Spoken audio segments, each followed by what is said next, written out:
Hi everyone, Lindsay here. I'm the Quality Learning and Teaching Leader for the Faculty of Arts and Education, and I'd like to talk about how to improve online interaction in your subjects. This recording and slides, etc., and a PDF downloadable file is available up on the Faculty of Arts and Ed website on the QLT online blog. We're talking about sharing the power of these three things: landing pages, peer-to-peer interaction, and staff-to-student interaction in particular. With a focus on these three actions, so we want to build an online learning community, we want to establish teacher presence and interaction, and we want to encourage student interaction. So let's see what we can do to support this. But first of all, why is it important? Well, we can look at the research. The sociability of online learning does improve student engagement. We can amplify on-campus learning as well as off-campus. It does support alternative modes of learning, and it can also address anxiety amongst learners. Having that secure learning community, providing for different types of interaction, does scaffold and support the learning.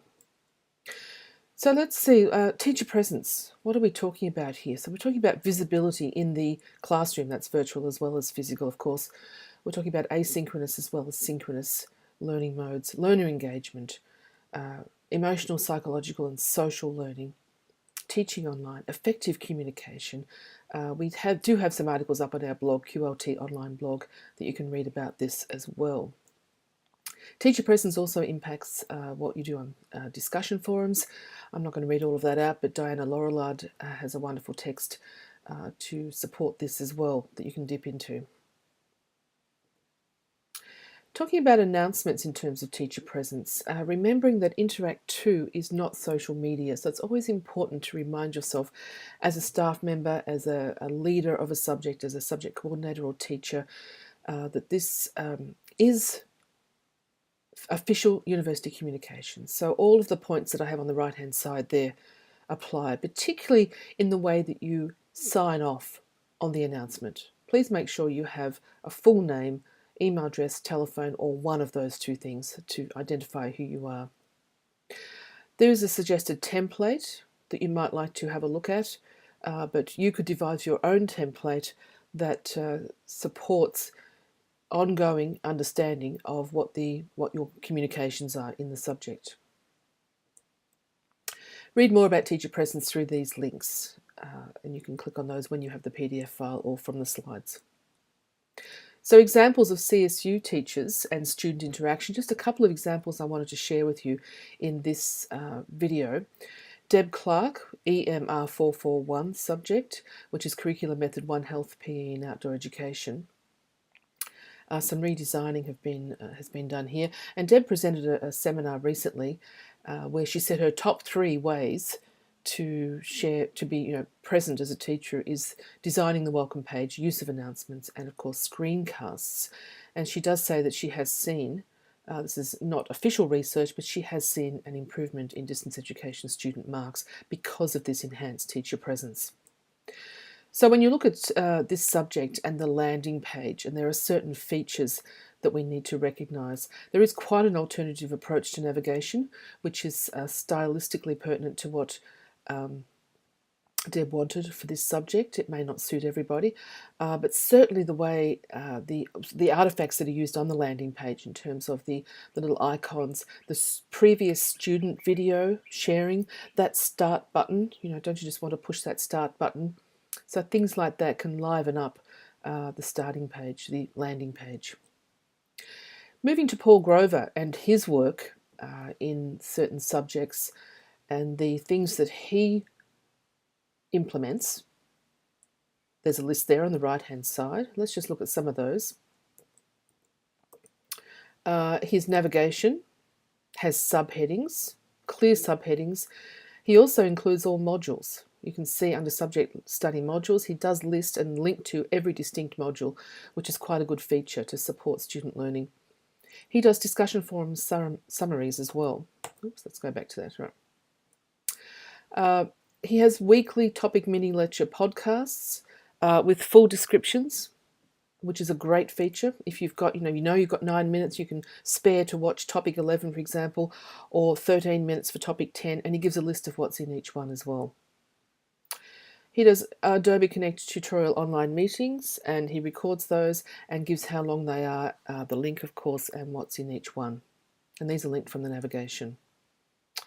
Moving on to discussion forums, I want to just review some of these features going into the actual design and implementation of discussion forums.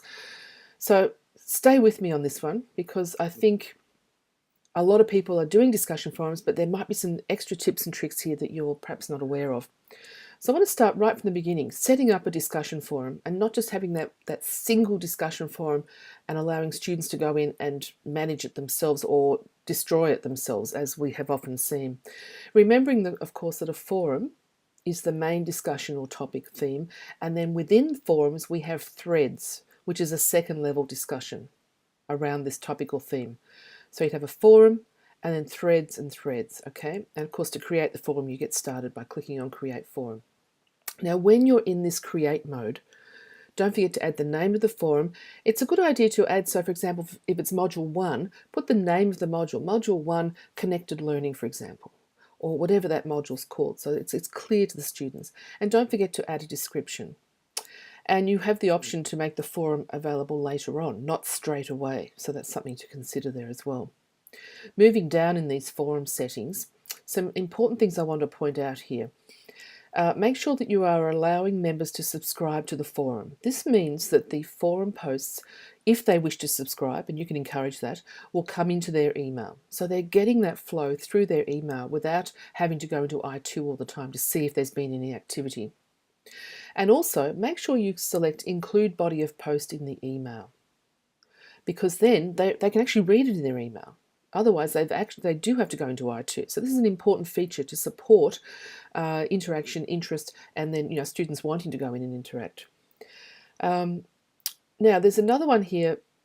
Allow members to create new threads. Now, you may not always want new threads created by students.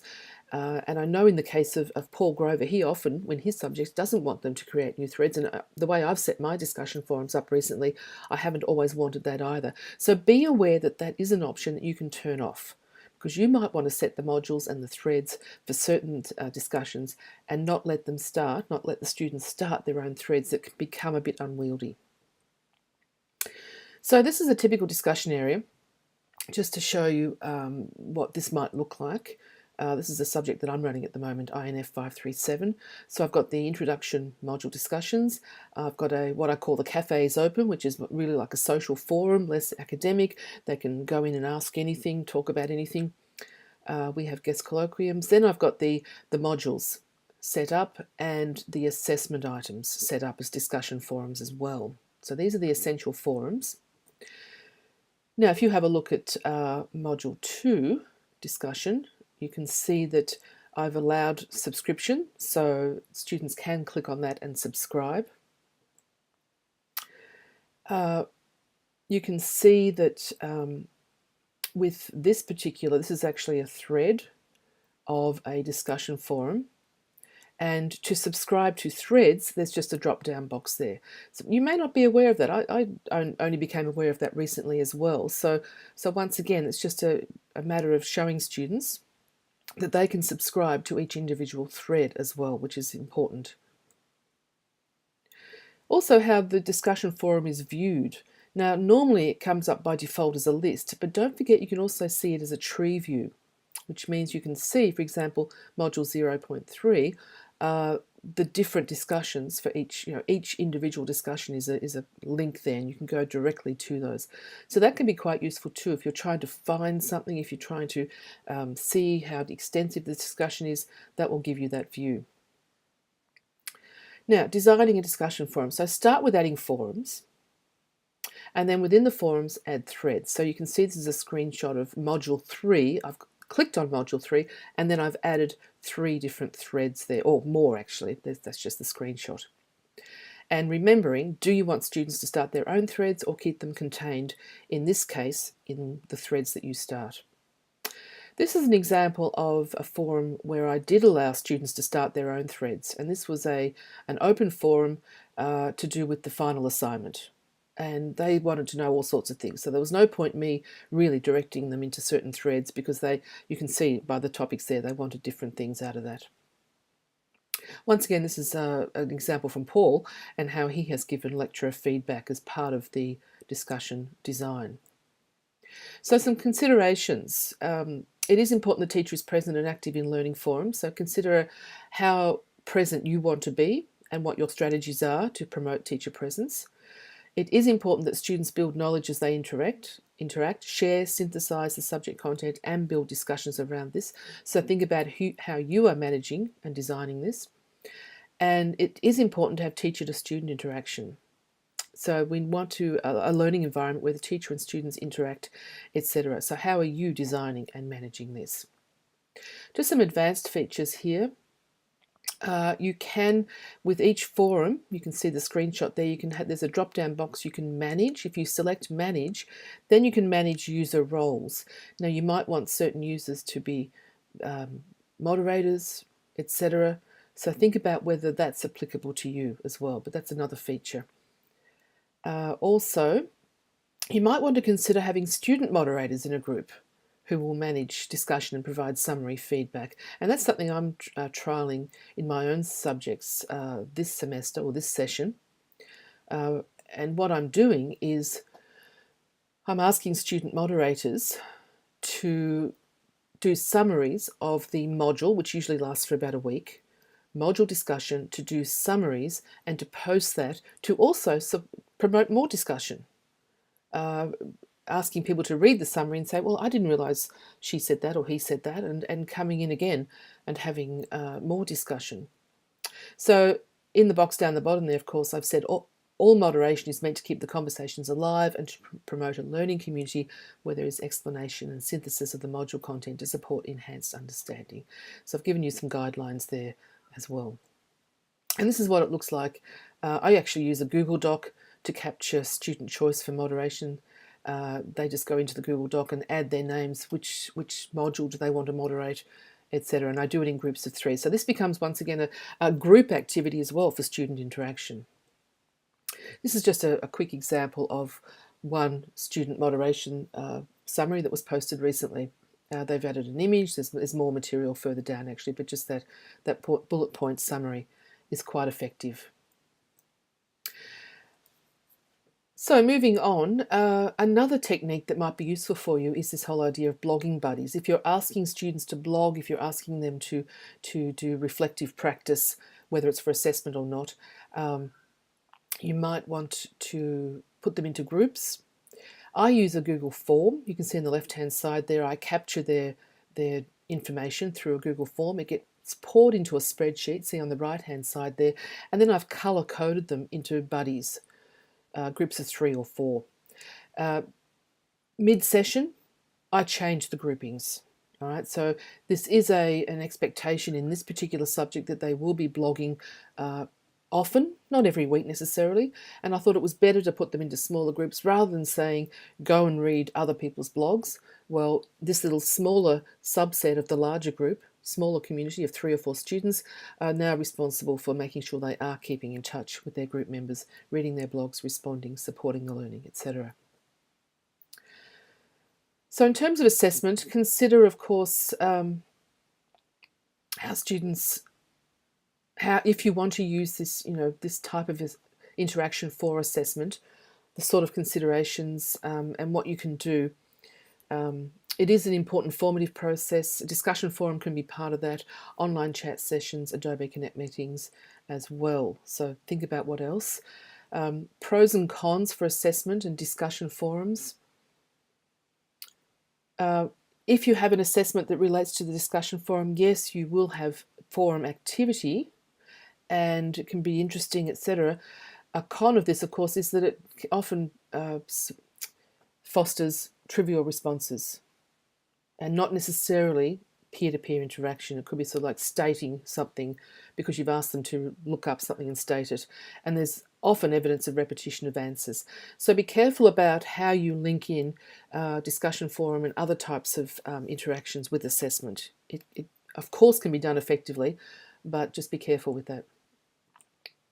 Other ideas and tools, just moving quickly, the use of a Twitter hashtag supports student-to-student interaction and teacher-to-student interaction. That's very important if you want to introduce social media. The use of a tool like Padlet. This is actually a screenshot of a session. Students have introduced themselves, sharing images, sharing ideas, etc.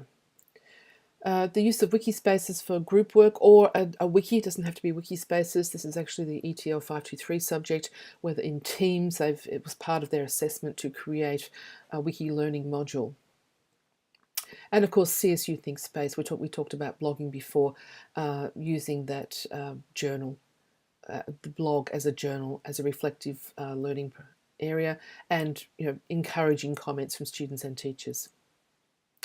The use of Adobe Connect online meetings is an important place for interaction to take place. Think about how you're going to construct your slides. Think about how you're going to encourage student-led discussions and interactions. Some tips that I can share with you.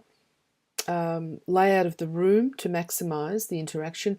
This is actually an image where I started the video, but then I paused it, and throughout the session it was paused so that I didn't get pixelation of the video. And it's just an image. You pause it at a nice time, and then you have that image. Another example I want to show you is this, and this is where the image of the presenter was actually just an uploaded image as another screen shared, so it's not a paused video. We've also made the chat section quite long so that students can see more of what the conversation is, what the conversation that's happening, and it doesn't get lost, etc. So some of the technologies for interaction, we've got synchronous and asynchronous interaction, and you can see that those in orange work in both modes of communication as well. So, to support learning community building, student interaction and teacher presence. This is a little bit of a summary of some of the things I've just mentioned in terms of keeping these in your mind and implementing some of these when you design your subject. I would like you to explore the online learning model developed by UImagine as well, in terms of learning communities, teacher presence and interaction between students. And this can be found at this URL. The CSU Learning Exchange has a number of strategies and examples that you can dip into and explore in terms of things that you might like to do to support your subject. Think about what strategies you'd like to know more about and let me know. Don't forget there's a quality check session 2 mid-session 2016. We're going to be checking KPI 11 and 12. And further to that, just a reminder, KPI 11, what you need to do. You need to have a clear strategy. You need to design for interaction, provide the opportunity for interaction, and we need to see evidence of interaction, such as through students responding to each other in discussion boards, etc. KPI 12, staff to student interaction, and what you need to do. Clear and regular communication. Once again, facilitation should include planned strategies for building teacher presence, not just setting up the discussion forum and walking away, but being in there with the students, initiating discussions, responding to queries, etc. Don't forget online resources to support improved online teaching and learning can be found on the QLT online blog, and in particular the Faculty of Arts and Education page, which is underneath the Faculty Professional Learning menu. Also for the Faculty of Arts and Education, there is an I2 site that has a number of resources on it that is developing throughout the year to support KPI 9, 11 and 12. So thanks everyone. Keep calm and stay in touch.